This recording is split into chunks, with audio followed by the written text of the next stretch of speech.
이재명 대통령이 23일부터 일본, 미국 정상과의 연쇄회담을 위한 순방길에 오릅니다. 3박 6일간 일본 도쿄와 미국 워싱턴 DC, 필라델피아를 오가는 숨가쁜 일정인데요.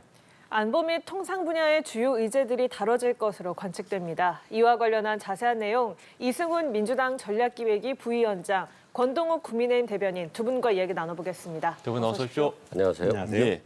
자, 이재명 대통령이 내일부터 일본과 미국 정상과의 연쇄회담을 하게 됩니다. 3박 6일간 두 나라를 오가는 그야말로 숨가쁜 일정인데 일단 무엇보다 한미 정상이 이번 회담에서 어떤 공동 성명을 도출할지가 이 부분이 가장 큰 관심입니다. 어떻게 보세요? 공동 성명이 나올 가능성이 충분히 있다라고 봅니다. 과거 김대중 오부치 선언과 같이 일본이 과거사를 반성하고 미래로 나아가겠다. 이런 선언이 있었잖아요. 근데 네. 이번에도 지금 이런 얘기들이 나오는 것을 보면 좀 그럴 가능성이 있고요. 또 이재명 대통령도 굉장히 가까운 이웃이다. 함께 가야 된다라고 하는 취지를 했고 이번 광복절에 일본에서도 과거사에 대해서 지금 반성하는 그런 얘기가 있었거든요. 예. 그런 측면에서 좀 좋은 긍정적인 생각이 들고요. 또 미국과의 관계에 있어서도 대북 억제 그리고 또 안보 문제, 관세에 대한 구체적인 협상 문제, 또 주한미군 방위비 문제. 실은 미국과의 관계는 대부분 다 돈 문제인 것 같아요. 워낙 트럼프 대통령이 각국에 요구하는 것이 많기 때문에 얼마나 이재명 대통령이 잘 현명하게 대처해서 조금 더 양보안을 더 줄이고 우리가 요구할 수 있는 안들을 더 받아낼 수 있느냐의 문제인 것 같은데 어려운 현안이지만 또 대통령께서 미국에 가서 잘 해결할 것으로 저는 보고 있습니다. 예. 김대중 오부치 선언을 뛰어넘는 어떤 새로운 선언이 나오기를 기대한다, 그리고 희망한다라고 이재명 대통령이 밝혔었기 때문에 이 부분에 대해서도 긍정적으로 봐주신 것 같고요. 마찬가지로 한미회담에서도 긍정적인 결과를 좀 예상해 주신 것 같은데 어떻게 좀 전망하세요? 일단 한미회담이 이제 외교 무대에서 첫 시험대라는 의미를 갖고 있고 예, 또 예. 국내적으로 봤을 때 보면은 지금 지지율 하락 국면에서 이 한미 정상회담이 어떤 이제 결과에 따라서 이 반등이 되느냐 아니면은 어떤 또 더 구착화되느냐 하는 중대 국면에 이제 가게 되는 측면이 있습니다. 관전 포인트는 첫 번째로 볼 부분은 이제 이 한미 간에 얼마나 합치되고 일치된 의견을 내놓느냐, 그리고 그 수준이 어느 정도까지냐, 그리고 반대로 또 이견이나 어떤 다른 의견을 우려를 노출하느냐, 이 상반된 결과가 나오는 거에 따라서 그 수위가 이제 궁금해하는 부분들이 이제 국민들의 관전 포인트가 하나가 있고요. 예, 예. 또 하나는 지금 상대가 트럼프 대통령이다 보니까 아무래도 좀 까다롭고 변덕스러운 그동안의 모습을 보여왔기 돌발 때문에 행동도 상당히 네네. 많지 않습니까? 그러니까 돌발 행동이 나왔을 때 이재명 대통령이 거기에 얼마나 유연하고 순발력 있게 대처하느냐 이 부분도 국민들이 아마 굉장히 관심 있게 볼 부분 같아요. 네, 자, 미국 순방길에는 위성락 안보실장, 김용범 정책실장에 이어서 강훈식 비서실장도 합류하기로 했습니다. 보통의 경우에는 해외 순방이 이뤄지면 비서실장만큼은 대통령실에 남아있기 때문에 이렇게 강 비서실장이 합류하는 게 좀 이례적인 상황처럼 보여지고 있는데요. 또 앞서 조현 외교부 장관이 먼저 회담이 예정된 일본을 건너뛰고 미국으로 바로 간 점도 있고요. 좀 어떤 의미라고 봐야 될까요? 미국과 협상에 좀 더 집중하겠다 이런 의미로 봐야 합니까? 일단은 한일 정상회담이 열리고 곧바로 한미 정상회담이잖아요. 그러니까 그렇죠. 준비할 게 평소보다 엄청나게 많아진 거라고 보면 될 것 같고요. 또 한일 정상회담을 갖는 게 실은 처음이잖아요. 미국보다 먼저 갖는 건. 네네. 근데 그 이유가 저는 개인적으로 보면 한미 정상회담을 하기에 앞서서 우리가 한미일 동맹이고 일본과 한국이 지금 같이 가야 되는 형국이잖아요. 얼마 전에 관세 협상 과정에 있어서 일본이 미국과 굉장히 다투면서 기시다 총리가 마치 협상을 안 할 것처럼 굉장히 분열이 많이 있었거든요. 그런데 우리보다 먼저 협상하면서 대한민국의 선법이 너무 복잡해졌었잖아요. 그래서 이번에는 아마도 공동으로 좀 대응할 필요가 있겠다라고 하는 점에서 그런 부분이 좀 많이 논의가 될 것 같고 그러다 보니까 아무래도 실장들이 세 분이 더 갔고 또 조현 외교부 장관이 미국으로 바로 건너간 거 보면 예.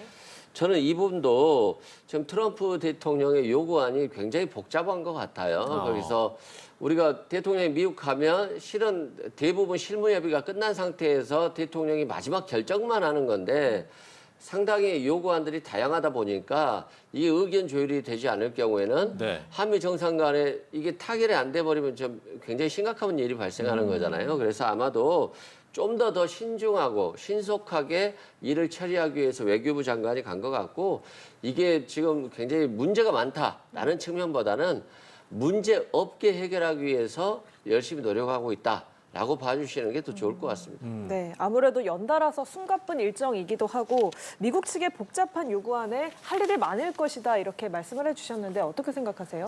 일단 의제가 상당한 부분이 될 거라는 건 좀 예상을 할 수 있고 그런 부분에서 일이 많을 거라는 거는 짐작을 할 수 있는데 예. 보통 그렇다 하더라도 정상 간의 의제라는 건 사전에 어느 정도 조율이 되거든요. 그리고 민감한 것들은 좀 뒤로 미루거나 아니면 좀 뭐 예를 들면은 모호한 수준에서 정리되는 게 일반적입니다. 그런 측면에서 보면은 아무리 의제가 많다고 하더라도 새 실장이 동시에 자리를 비우고 또 외교부 장관이 일본을 건너뛰고 간다. 이건 아무래도 좀 상황이 긴박한 상황이 벌어졌다라고 좀 보는 게 타당할 것 같고요. 예. 뭐 이거를 예측하기는 대단히 조심스럽습니다만 아무래도 어떤 특정한 부분에 있어서 예를 들면 의제가 지금 크게 보면 한 3가지 정도인데 통상 또 북핵 문제 또 한미동맹 뭐 이 정도로 이제 예측을 해볼 수가 있는데 어떤 특정한 부분에 대해서 어떤 우려를 비공식적으로 전달했다.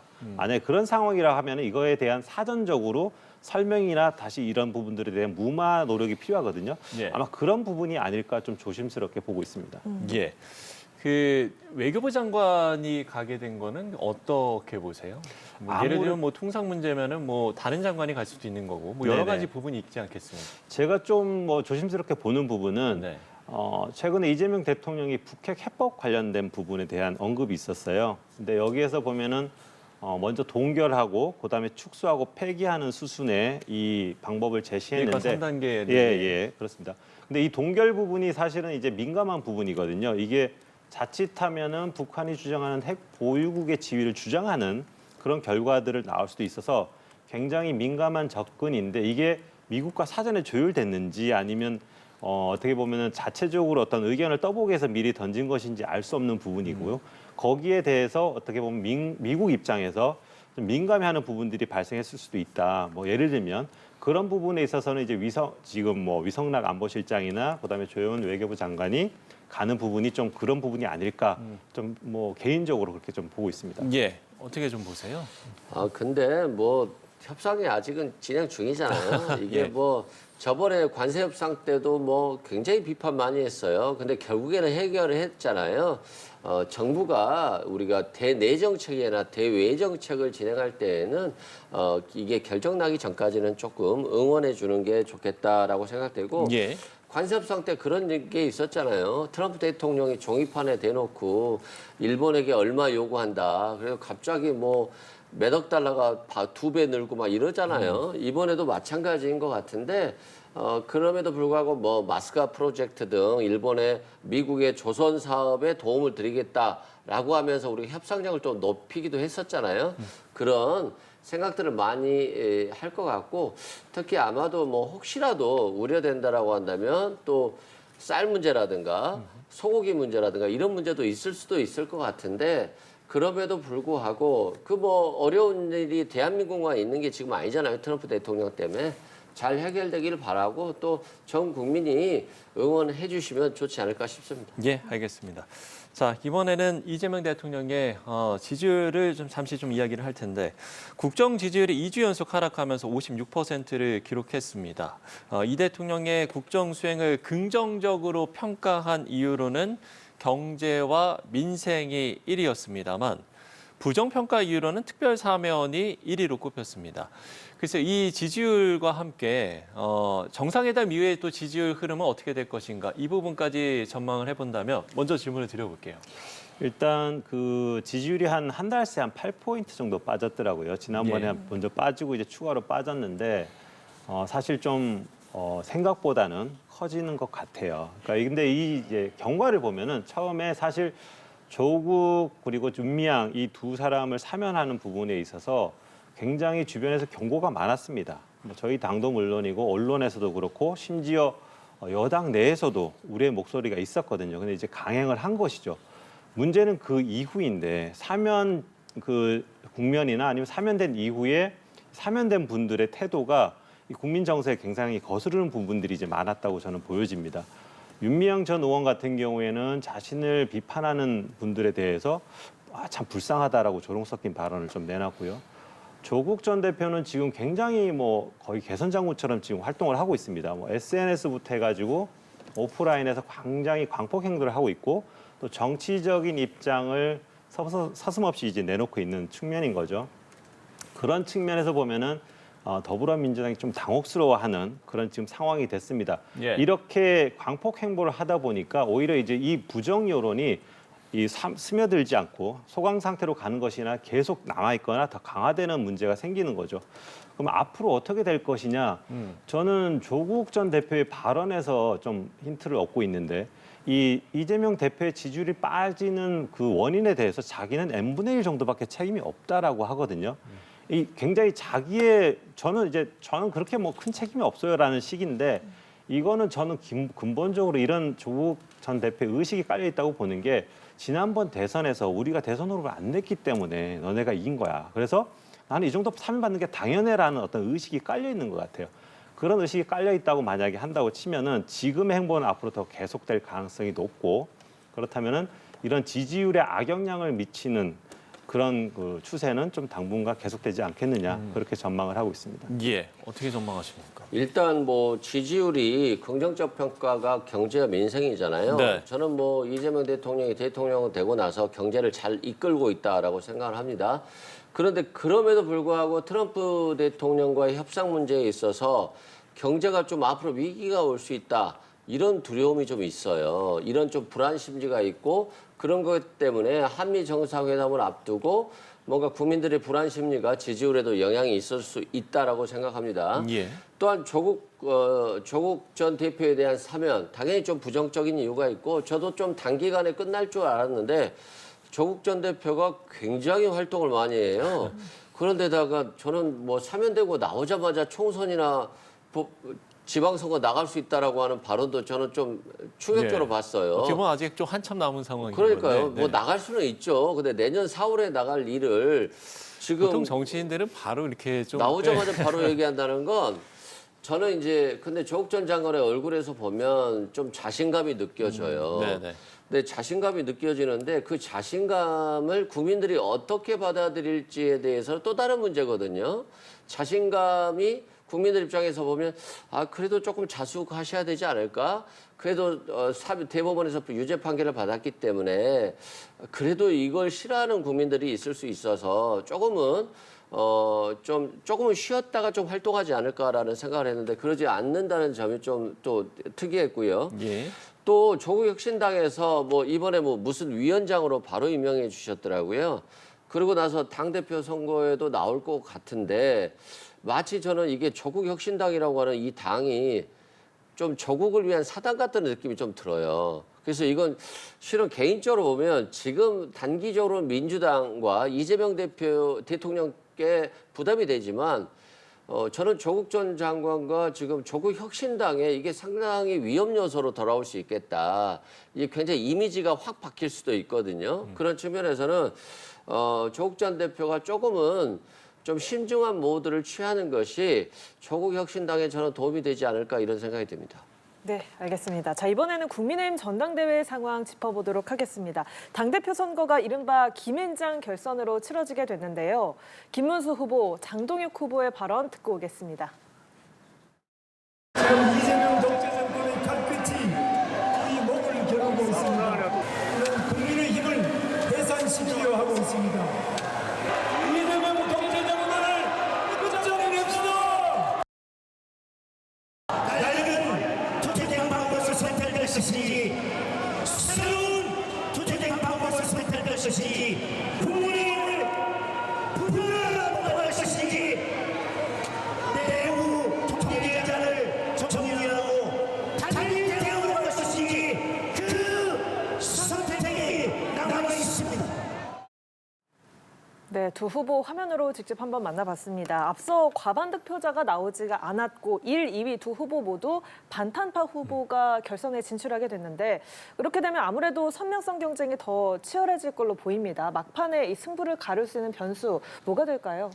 일단 결과를 보면은 이제 반탄파 후보들이 좀 강세를 보였고 네. 그 당원들이 보면은 이 혁신보다는 좀 결집을 선택한 것 같아요. 그러니까 지금 당내 혁신보다는 대여 투쟁 쪽에 좀 예. 무게를 두고 좀 후보를 고른 것 같고 지금 상황으로 봤으면 그렇습니다. 그래서 앞으로 이제 결선이 됐을 경우에는 지금 다음에 대선 투쟁 이거를 누가 더 선명성 있게 또 강하게 그리고 당내 결집을 끌어모을 것인가 이 후보로 이제 좀 더 다시 한번 판단을 내리실 것 같고 이렇게 지금 반탄파 후보들이 우세로 가는 그 배경은 저는 좀 지난번에 그 탄핵 심판 이후부터 대선 과정에서의 어떤 그 과정 속에서의 여파가 지속되는 것으로 좀 보고 있습니다. 예. 지난 대선 과정을 보면은 탄핵 심판이 있는 과정 속에서 이 강성 지지층을 중심으로 보수층이 좀 결집하는 양상을 보였고 또 그렇다고 해서 이 강성 지지층을 걸러내고 갈 수 있는 상황은 아니었거든요.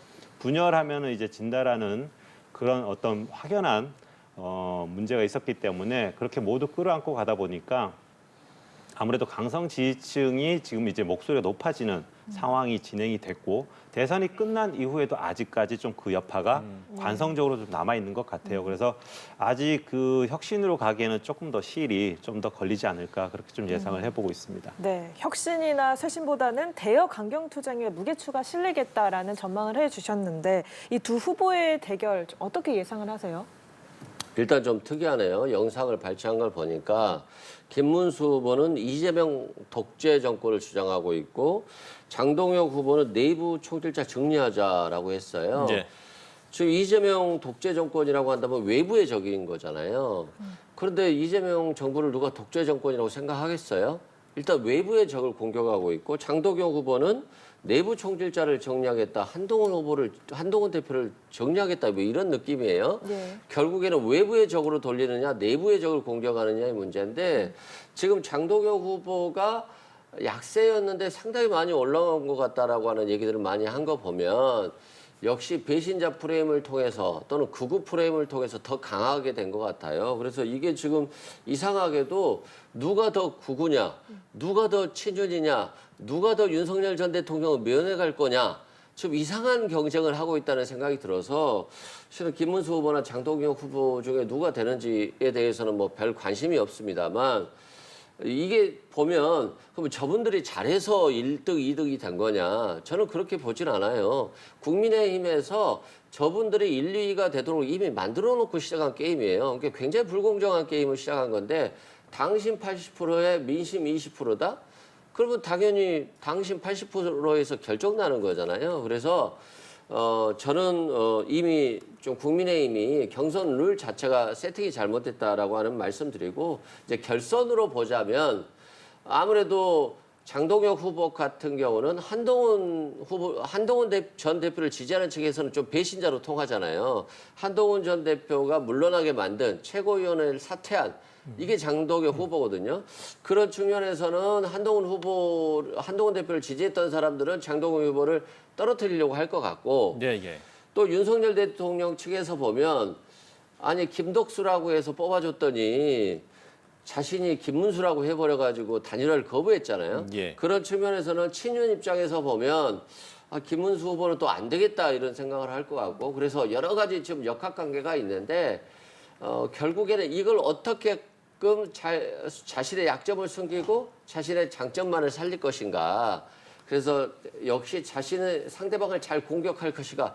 여기에 따라서 결론이 날 것 같은데 저는 김문수 후보가 100% 된다라고 생각을 했었는데 지금은 좀 바뀔 가능성도 조금 있겠다. 그런 생각이 듭니다. 예, 낙선한 후보들에 대한 이야기도 해보면 이 안철수 후보가 단일화를 거부를 했었기 때문에 안철수 후보에 대한 어떤 책임론 이런 것도 좀 부상할 수 있겠습니까? 일단 뭐 단일화 자체가 가능성이 높았다라고 보기도 어렵고 단일화 했다고 해서 또 됐을까 과연 뭐 하는 그랬을 때, 그런 부분에 대한 이제 뭐 의문은 좀 있습니다. 좀 이렇게 봐야 될 것 같아요. 일단은 그 찬탄파 의원 같은 경우에 예. 주자들 같은 경우에 어떻게 보면 이제 주자로 되기 위해서는 당대표가 되기 위해서는 몇 가지가 필요한데 예를 들면 만약에 혁신을 주장했다면 혁신 로드맵에 대한 어떤 것들이 구체적으로 나와야 되고 거기에 반영이 이제 따라야 되는 부분들이 있는 거죠. 네네. 그럼 그런 부분들을 되게 적확하게 제시를 했느냐 이런 부분이 하나가 있을 수가 있고 또 하나는 이제 아무래도 당 대표라는 거는 정치의 영역이기 때문에 세력을 끌고 가야 되는 부분이 있습니다. 두 분 다 이제 세력이 좀 미약한 부분이 있고 그렇다고 하면은 동조하는 세력을 키워나가는 노력을 하고 올라왔느냐, 링 위에 올라왔느냐 이런 부분들이 있을 거예요. 그러니까 그런 두 가지 부분에서는 좀 약한 부분이 있었다. 기본적으로 그런 부분이 있고 예를 들면은 이제 안철수 후보 같은 경우에는 혁신위원장을 맡았었잖아요. 그러면 그때 자신의 생각을 내고 나서 안 된다고 안 받아들여진다고 바로 일로 직행을 했는데 예, 예. 혁신위원장을 하면서 그 내부의 동조를 이끌어내고 한두 개라도 혁신을 이뤄가지고 성과를 가지고 제시해가지고 다음이든 뭐 어떤 단계가 됐을 때 나왔다고 한다면 내가 가진 성과물을 가지고 오르는 것과 말로 하는 것과는 차이가 크거든요. 그러니까 그런 부분에 있어서는 조경태 후보나 아니면 안철수 후보가 좀 그런 부분들에 대한 밑작업이 좀 굉장히 약하지 않았나. 그래서 좀 아쉬운 결과가 나오지 않았나. 그렇게 좀 예상을 하고 있습니다. 예, 같은 생각이신지 아니면 어떤 다른 전망이? 일단 뭐 안철수 후보를 당선된다고 생각하신 분이 없잖아요. 근데 당선될 생각이 없었는데 뭐 책임론 일기는 좀 어렵지 않나. 저는 그런 생각이 들고 예. 다만 저는 안철수 후보가 좀 과감한 모습을 좀 보여줘야 돼요. 그 뭐 조경태 후보와의 단일화 문제가 두려워서 단일화를 안 한다라고 한다면 안철수 후보에 대한 국민들의 어떤 무게감 이게 굉장히 무너지는 거거든요. 그리고 당신 80%인 상태에서 조경태 후보가 굉장히 강한 발언들, 그러니까 야당, 국민의힘을 비판하는 발언들을 많이 했기 때문에 저는 단일화를 한다라고 한다면 안철수 후보가 될 가능성이 높았다라고 봅니다.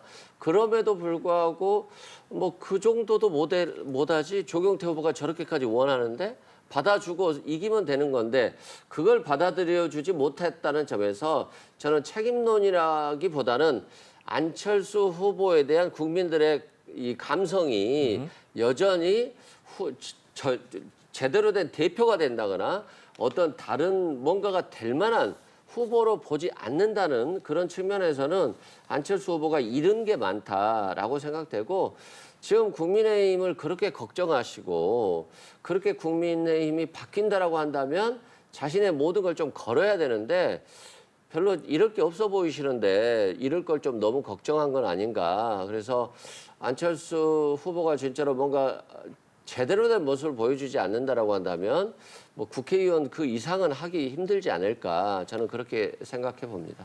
네. 자, 한편 국회에서는 EBS법 개정안이 오늘 본회의를 통과했습니다. 민주당은 노란봉투법 그리고 상법 개정안도 차례차례 처리에 나설 것으로 보이는데요. 자, 지금 송원석 국민의힘 비대위원장의 발언 듣고 오겠습니다. 노조법과 상법 등 반경제 악법이 상정될 예정입니다. 이 법은 기업을 해외로 내쫓고 투자와 성장의 발목을 꺾어버릴 한마디로 경제 내란법이라 할 것입니다. 더불어민주당은 경제 내란 세력이라 해야 되지 않겠습니까? 네, 국민의힘에서는 무제한 토론 필리버스터를 반복하겠다는 것을 예고를 했는데 일단 당정에서는 입법 의지가 강한 것으로 보여요. 아무래도 또 이번에 강행 처리가 예상이 되고 있습니다. 근데 이제 좀 저희가 우려스럽게 보는 부분은 예. 이 노란봉투법 같은 경우에 재개가 우려를 표하고 있고 또 주한 뭐 유럽 상공회의소나 또 암참 같은 경우에 시장에서의 기업들의 철수 가능성까지 경고하고 나왔거든요. 그 정도까지 수위의 어떤 경고가 나온 경우는 굉장히 이례적입니다. 그런데 이제 그런 부분들에서 좀 주시를 해야 되는 부분이 있고 경청을 해야 되는 부분들이 있는데 지금 집권 여당의 태도는 뭐 무시하고 가겠다라는 거고 특히 이제 김용범 정책실장 같은 경우에는 최고위 정책 의사 결정자 중에 하나인데 뭐 예를 들면 이러한 우려가 현실화되면은 다시 또 개정하면 되지 않느냐 하는 아주 위험천만한 발언을 하고 있단 말이에요. 예를 들면 뭐 기업 철수를 예를 들면은 서서히 기업들이 빠져나가게 됐을 경우에 거기에 대한 심각한 폐해는 이제 걷잡을 수 없어지는 거고 그럼 한번 나간 기업이 상법 개정, 노란봉투법 개정을 다시 했다고 해서 없었던 일로 되냐 이거죠. 다시 돌아오지 않습니다. 그러니까 그러면 이런 아니란 인식 가지고 예를 들면 국민을 약간 실험 상대로 하는 이런 모습을 보이고 있어요. 그래서 저는 이게 약간 데자뷰인 게 문재인 정부 때 국민소득 성장인가요? 그런 부분이 있었습니다. 국민주도 성장해가지고 그 집값을 막 올려버린 부분들이 있었어요. 그때도 대외적으로 다들 이거 이제 실험 대상으로 삼지 마라, 굉장히 위험하다고 했는데 밀어붙였어요. 그러고 나서 지금까지 회복이 안 되는 부분이거든요. 그러니까 이런 국민들을 대상으로 하는 이런 무책임한 실험은 하면 안 되는데 지금 가고 있기 때문에 이건 굉장히 위험하다. 저는 그렇게 보고 있습니다. 예, 야당의 거센 반발이 좀 지속되는 모양새인데 어떻게 보세요, 이사님? 저는 지금 송원석 원내대표가 마치 기업을 위한 것처럼 저렇게 얘기하고 있지 실제는 그냥 민주당을 이런 악법을 만드는 그런 프레임으로만 씌우려고 노력하는 것 같다. 정말로 민주당이 처리하려고 하는 어떤 노조법 등이 또 성장의 발목을 꺾고 그리고 경제 내란법이다라고 생각한다면 본인들도 자신들만의 법안을 내놔서 민주당과 협상을 하고 민주당의 어떤 법안 중에 일부를 삭제하고 자신들의 안들을 넣는 방향으로 가야 되는 것이거든요. 근데 지금 국민의힘은 소수당인 거잖아요. 국회 본회의하면 무조건 본인들의 주장은 인정되지 않고 뭐 필리버스터로 하겠다라고 하는데 필리버스터를 24시간 지나면 바로 종료시켜버릴 수 있잖아요. 예. 그래서 이분들이 정말로 이 노조법을 실은 그 정치적으로 악용하고 민주당을 공격하기 위한 용도로서만 비판하는 것이지 통과가 안 되길 바라는 것이 아니라 통과가 되길 바라는 것 같다는 생각이 들어서 저는 국민의힘이 조금 그런 비판에 앞서서 대안을 꼭 제시하고 민주당과 협상을 하는 것이 국민들과 기업을 대하는 진정한 자세다 이런 말씀 드리고요. 예. 민주당도 꼭 뭐 어떤 문제가 있다거나 국민들께서 이의가 있다라고 한다면 또 더 살펴보도록 노력할 것으로 생각합니다. 예, 알겠습니다. 자, 민주당에서 나온 얘기도 끝으로 좀 짧게 짚어볼 텐데요. 정청래 민주당 대표가 국민의힘을 내란당으로 규정하면서 당 해체까지 언급했습니다. 이 목소리 듣고 오시죠. 통합진보당 해산 사례를 볼 때 국민의힘을 해산시키지 못할 이유는 없다고 봅니다. 국민의힘이 통합진보당 해산 사유보다 10배, 100배 더 엄중하므로 국민의힘은 10번, 100번 해산시킬 수 있다고 저는 생각합니다. 예, 정청래 대표의 목소리를 듣고 오셨는데요. 통합진보당 해산 사유보다 더 엄중하기 때문에 국민의힘을 10번, 100번 해산시킬 수 있다 이렇게 이야기를 했거든요. 어떻게 들으셨어요? 아니 뭐 대표의 말이 틀린 말은 아니에요. 예전에 통합진보당도 위원정당으로 해산이 됐는데 그때만 해도 내란 선전성동죄였잖아요. 이번에는 실제 내란을 벌였기 때문에 저는 통합진보당과 국민의힘이 다른 부분은 통합진보당은 5석이었지만 지금 국민의힘은 107석이기 때문에 그래도 거대 야당이잖아요. 그것 때문에 버티는 것이지 만약에 정말 통합진보당처럼 5석의 어떤 정당이었다라고 한다면 해산됐을 거라고 봅니다. 그럼에도 불구하고 뭐 이러한 사실은 모든 국민들이 다 알고 있는 거잖아요. 그래서 정청래 당대표께서 국민들이 다 알고 저런 말을 하면 또 어떤 측면에서 시원하지만 또 여당 대표로서 국정 또 이재명 대통령의 국정 운영을 좀 도와야 된다는 측면에서는 또 야당이 협치의 대상인 부분도 있어서 예. 저런 어떤 강력한 발언들은 가급적 조금 자제해 주시면 더 좋지 않을까 저는 그런 생각을 해봅니다. 예. 이 내란 정당으로 이제 프레임 씌우는 측면이 좀 하나가 있는 것 같고, 근데 그렇다고 하더라도 굉장히 이게 개인 의원의 차원이 아니거든요. 지금 이제 당 대표인데 당 대표가 집권 여당의 당 대표면서 제1야당을 투명인간 취급하고 또 격화시키는 것, 이런 거는 사실 있을 수 없는 일이라고 생각을 해요. 그리고 국회에서 그러면 뭘 하겠다는 건지가 없어지는 거죠. 국민이 기대할 부분도 없어지는 거고, 이러한 행동을 하는 이유는 아마 아무리 생각을 해도 이제 강성 지지층을 대상으로 자기 정치를 이제 시도하는 것으로밖에 볼 수가 없습니다. 예, 이재명 대통령이 이제 초반에 당에 들어와서 세력화하고 커왔던 방식인데 똑같이 이제 하는 거죠. 이런 부분들은 좀 아무리 본인이 왕관에 좀 욕심이 있다고 하더라도 왕관 착시 사진도 좀 찍으셨던데 보니까 그런 왕관에 욕심이 있다고 하더라도 이런 식의 행동으로는 좀 자제를 하는 게 낫지 않나. 오히려 국회가 이제 여야 협치의 장인데 거기에 대고 제1야당을 아예 없애버리겠다라는 그런 약간 선포식으로 하는 거는 이거는 뭐 정치적인 자신의 소양을 좀 드러내는 거고 밑바닥을 드러내는 부분인 거고 또 그 자신의 그릇도 오히려 또 작은 그릇을 또 보여주는 거기 때문에 좀 지양하는 게 낫겠다 생각을 하고 있습니다. 네, 정치권 상황 함께 짚어봤습니다. 지금까지 이승훈 민주당 전략기획위 부위원장, 권동욱 국민의힘 대변인 두 분과 함께했습니다. 오늘 말씀 고맙습니다. 감사합니다.